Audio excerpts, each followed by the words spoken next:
तो ये चल रही है पाकिस्तान की बांग्लादेश में प्रैक्टिस सेशन। पाकिस्तान का 8 मई को होने जा रहा है पहला टेस्ट मैच बांग्लादेश के साथ, जिसमें head coach Sarfaraz Ahmed, bowling coach Umar Gul और batting coach Asad Shafiq Pakistan team को अच्छा गाइड कर रहे हैं और अच्छी प्रैक्टिस करवा रहे हैं उनकी, जिसमें आपको मोहम्मद अब्बास भी मिलेंगे, साजिद खान भी मिलेंगे, नुमान खान भी मिलेंगे, शहीन अफरीदी भी मिलेंगे, किंग बाबर आजम भी मिलेंगे, जो पीएसएल का फाइनल जीतने के बाद फौरी बांग्लादेश गए हैं टेस्ट सीरीज खेलने के लिए और ऐसा इस्तकबाल किया बांग्लादेश में बाबर आजम का उन्होंने, क्योंकि बाबर आजम पीएसएल विन करके गया और बाबर आजम की फैन फॉलोइंग तो वैसे भी बहुत है।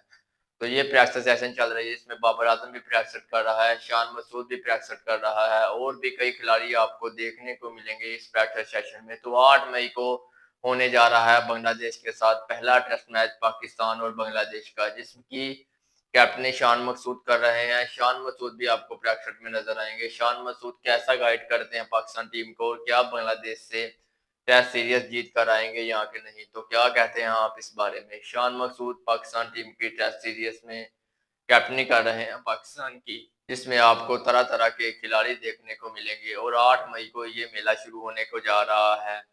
पाकिस्तान और बांग्लादेश का। तो देखते हैं भाई पाकिस्तान क्या करता है, क्या पाकिस्तान बांग्लादेश से ये टेस्ट सीरीज विन करके आता है, क्योंकि अब पाकिस्तान को नए कोच मिले हैं, उमर गुल मिला है, सरफराज अहमद मिला है और असद शफीक मिला है। तो देखते हैं भाई क्या करते हैं पाकिस्तान टीम वाले, तो क्या कहते हैं आप इस बारे में?